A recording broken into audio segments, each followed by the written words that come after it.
வீட்டு வசதி வாரிய வீட்டுமனை ஒதுக்கீடு தொடர்பாக அமைச்சர் ஐ பெரியசாமிக்கு எதிராக அதிமுக ஆட்சியில் தொடரப்பட்ட வழக்கை ரத்து செய்து சென்னை உயர்நீதிமன்றம் உத்தரவு பிறப்பித்த உள்ளதை அண்மை செய்தியாக பார்த்து வருகிறோம். கூடுதல் விவரங்களை தலைமை செய்தியாளர் சிவா வழங்க கேட்கலாம். வணக்கம் சிவா, இந்த வழக்கு இதன் காரணமாக ரத்து செய்யப்பட்டுள்ளது, விரிவான விவரங்கள். வீட்டு வசதி வாரிய வீட்டுமனை ஒதுக்கீடு அமைச்சர் ஐ பெரியசாமிக்கு எதிராக கடந்த அதிமுக ஆட்சியில் தொடரப்பட்ட வழக்கை சென்னை உயர்நீதிமன்றம் ரத்து செய்து உத்தரவிட்டது.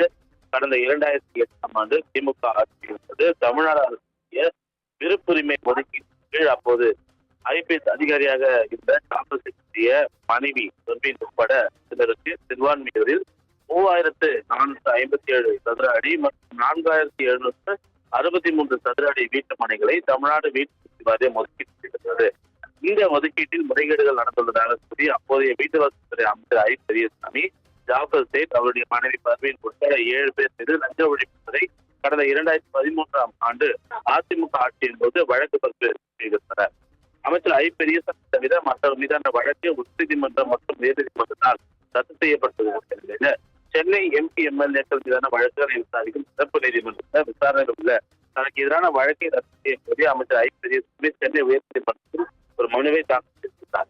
இந்த மனு ஏற்கனவே விசாரணைக்கு வந்த போது பெரியசாமி தரப்பில் ஆஜரான மூத்த வழக்கறிஞர் ஜான் பிரியன் இந்த வழக்கில் அமைச்சர் பெரியசாமி தவிர மற்றவர்கள் மீதான வழக்குகள் ரத்து செய்யப்பட்டு விட்டதாகவும் அரசுக்கு எந்த இழப்பும் இல்லை என உயர்நீதிமன்றம் தெரிவித்தது. அமைச்சர் என்பதால் வழக்கு தொடர ஆளுநர் மட்டும் அனுமதி அளிக்க முடியும் என்போது சபாநாயகர் அனுமதி அளித்தது தவறு என தெரிவித்தார். இந்த வழக்கு நீதிபதி ஜி கே இளந்திரையன் முன்பு இன்று விசாரணைக்கு வந்தபோது அமைச்சர் ஐ பெரியசாமி மீதான இந்த வழக்கை ரத்து செய்து நீதிபதி இளந்திரையன் ஒரு உத்தரவை பிறப்பித்திருக்கின்றார். விரிவான விவரங்களுக்கு நன்றி சிவா.